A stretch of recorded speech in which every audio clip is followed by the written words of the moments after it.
વડોદરામાં ગેરકાયદે રેતી ખનન ઝડપી પાડવામાં આવ્યું છે। સમાચાર વડોદરાથી મળી રહ્યા છે, તેની પર નજર કરી લઈશું। આપને જણાવી દઈએ, ખાણ ખનીજ વિભાગે ગેરકાયદે રેતી ખનન ઝડપી પાડ્યું છે।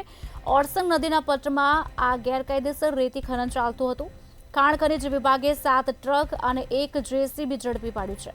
ખાણ ખનીજ વિભાગે ડભોઈ પોલીસને સાથે રાખીને કાર્યવાહી કરી છે। 1 કરોડ 20 લાખનો મુદ્દામાલ ખાણ ખનીજ વિભાગે જપ્ત કર્યો છે। ત્યારે જેસીબી તેમજ ટ્રકના માલિક દ્વારા રેતી ખનન કરવામાં આવતું હતું। ચિરાગ પટેલ તેમજ મુકેશ વસાવા નામના શખ્સો દ્વારા ખનન કરાતું હતું।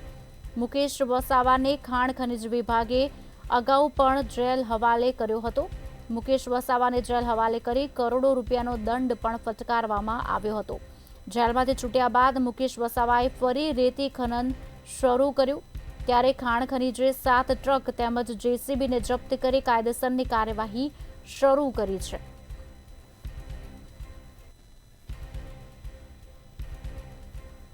વડોદરાથી આ સમાચાર। ખાણ ખનીજ વિભાગે ગેરકાયદેસર રેતી ખનન ઝડપી પાડ્યું છે। 7 ટ્રક તેમજ જેસીબીને જપ્ત કરી કાયદેસરની કાર્યવાહી કરી છે। 1 કરોડ અને 20 લાખનો મુદ્દામાલ જપ્ત કરવામાં આવ્યો છે।